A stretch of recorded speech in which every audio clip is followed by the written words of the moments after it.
Hi and welcome back. Today I'm going to show you how I made this pitfall Atari animation using After Effects. I'll show you a couple of expressions that I used to create switch layers for the animation and how I made the infinite barrel scroll you see on your screen now. To start with, I opened up the background I downloaded from Google and I just clone stamped out the stuff that was on the screen, and then I created the character, my finest Photoshop moment ever. You can see this is just made up out of vector shapes.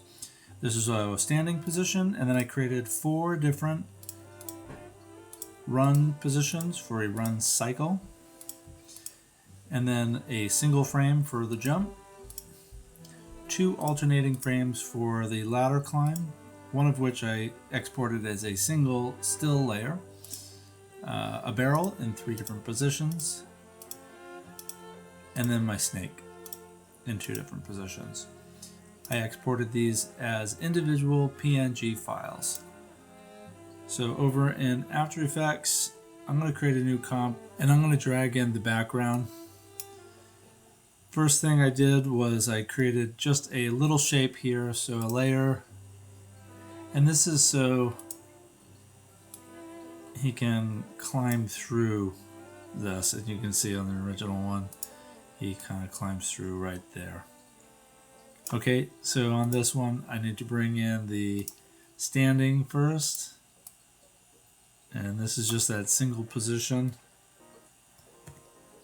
I scale all of my stuff big to start with, but then I also scale them down later on, and I do that in case I ever want to create a zoom. I'm going to create him on this exact plane here, so put him in this position, start to move him, and then hold down shift, and I'll get him over to here. And now I can bring in all of the other positions here. Let's see, there are 4 more, so that makes 5 layers total. Okay, I will copy the scale on this one, select all of these, type S, and then paste the scale. Same thing for position, copy the position, select all of these, type P for position, and then they're all over here now. Great. That looks good. And just so you know, the cycles are, there's one still image for the climb, then there is an alternating back and forth cycle, and when I imported these, I interpreted the footage. So I did these at different frame rates. I did 3 frames per second for the climb, so it didn't go too fast. I did the run, which is 4 frames. I right-clicked, interpreted footage, and I did that one at 12 frames per second. The jump and the stand are both static positions, and I think the snake is down here, and I did that one at 8 frames per second. Oh yeah, the barrel, that was 3 frames, and that's interpreted at 6 frames. All of them are looped down here. So 9,999 is the max number, and that's just so they loop infinitely. Okay, so now we're going to select all of these, and we're going to make a pre-comp. Right-click, pre-comp. We're going to call this man actions demo. And inside of that, we need to make a control layer. And what that's going to do is turn the opacity of one of these on and the rest of them off.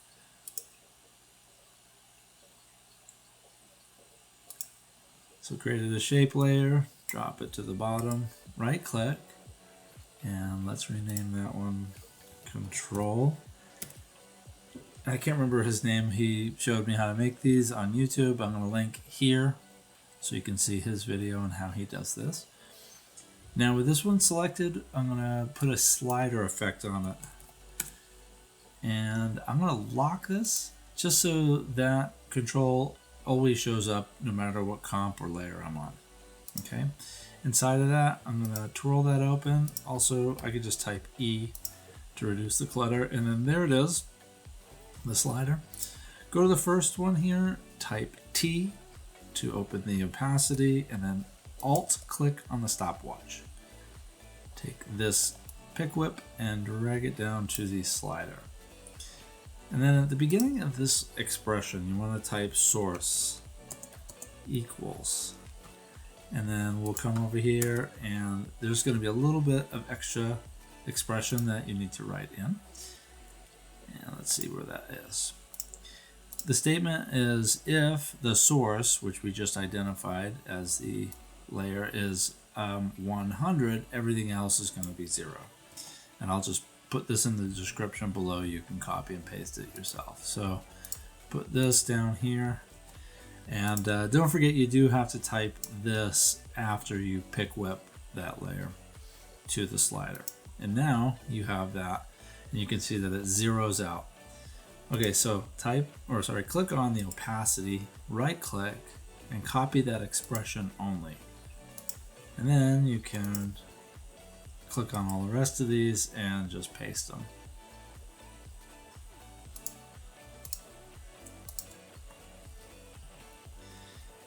We should have now, if you open these all up, they should all be at 0.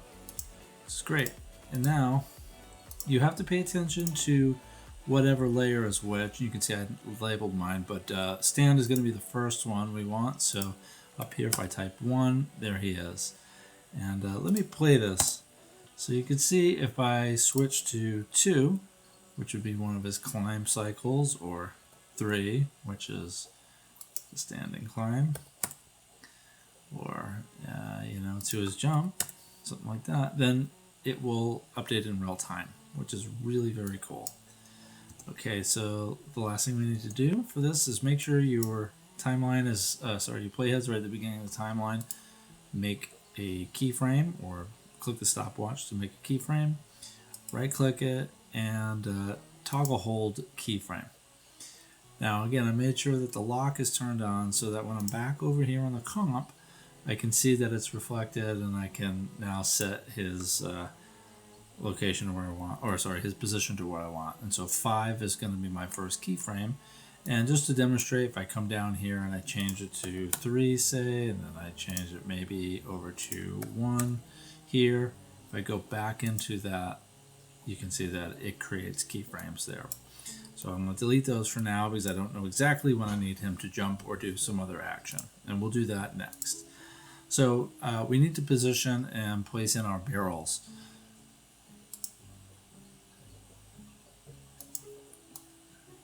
The barrels are here, and again, those are going to be 17 for the scale, and I made them in Photoshop to fit. And I want the barrels to be right about here. And by the way, his layer needs to be below that shape that we made, right about here, but the barrels need to be above it. They're going to actually like roll across that area, so they can you can see he will go behind, but the barrels will be on top, just like that. Okay, so I'm going to put it over here, and I'm going to just get it right along the edge, and then I'm going to make one more copy. And I'm going to hold down shift while I slide it over, and I'll put it here. Now let's just see what that position is and what this position is. So that's, there are 1,300, I just got lucky, 1,300 pixels different. So keep that in mind.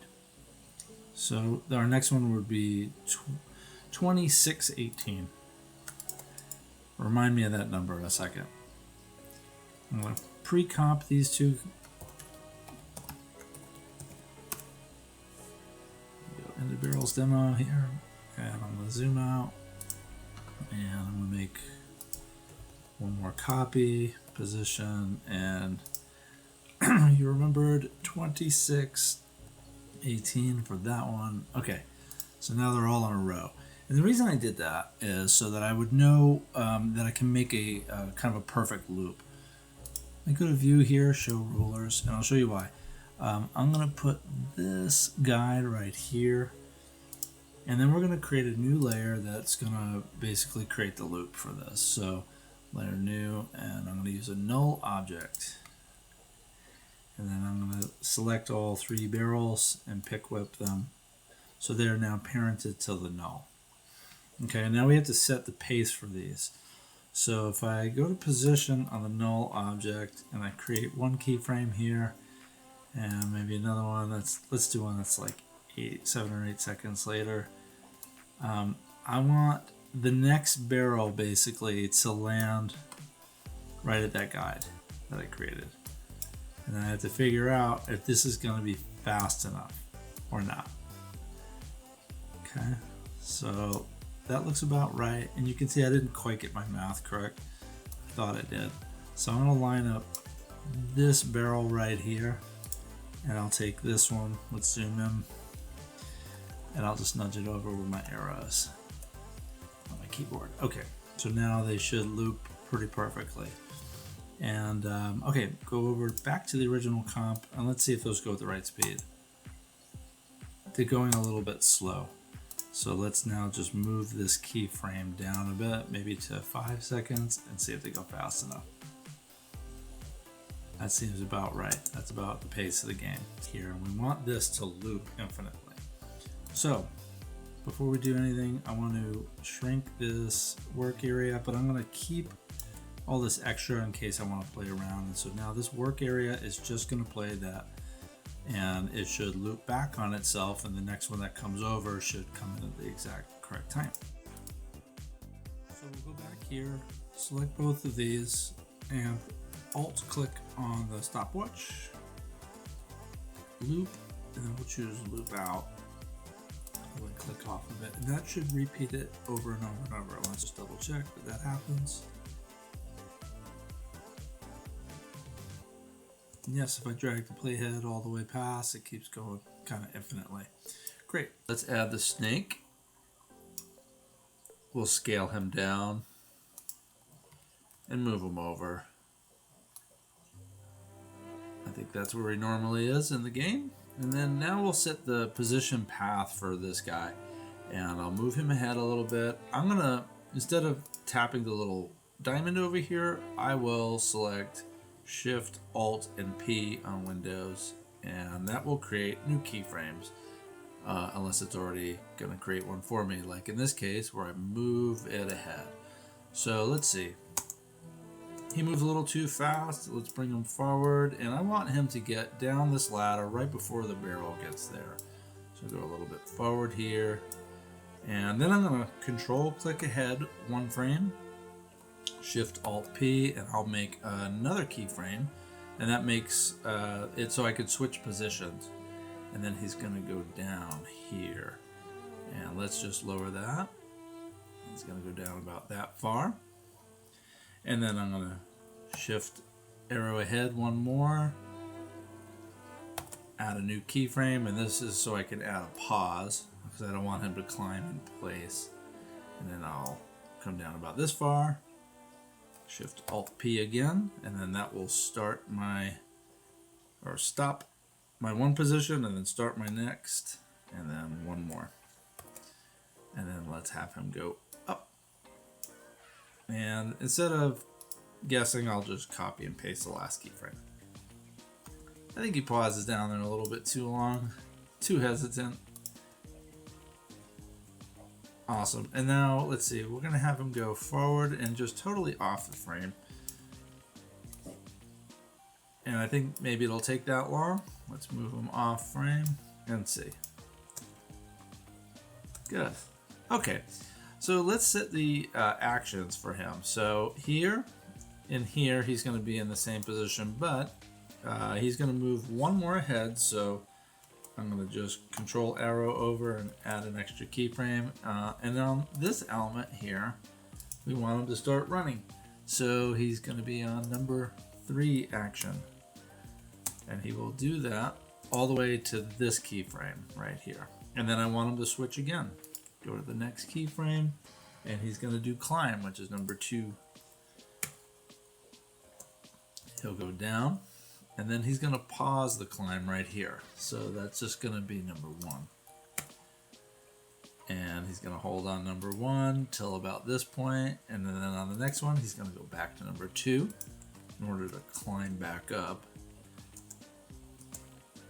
And then here he's going to switch back to the run, which is number 3. Now he needs to jump there, and instead of changing his position, I'm going to do something.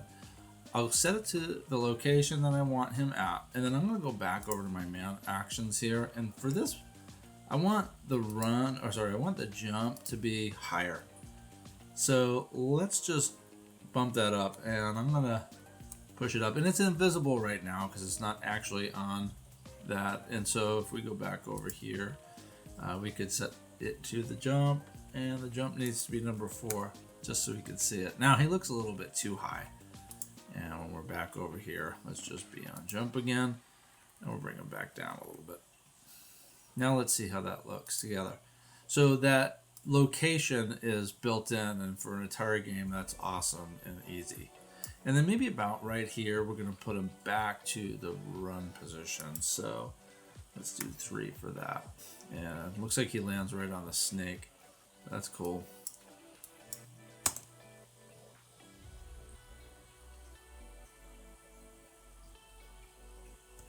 And there you have it. That's how you use some expressions, some layer controls using a slider to build a basic Atari video game. Good luck with your project.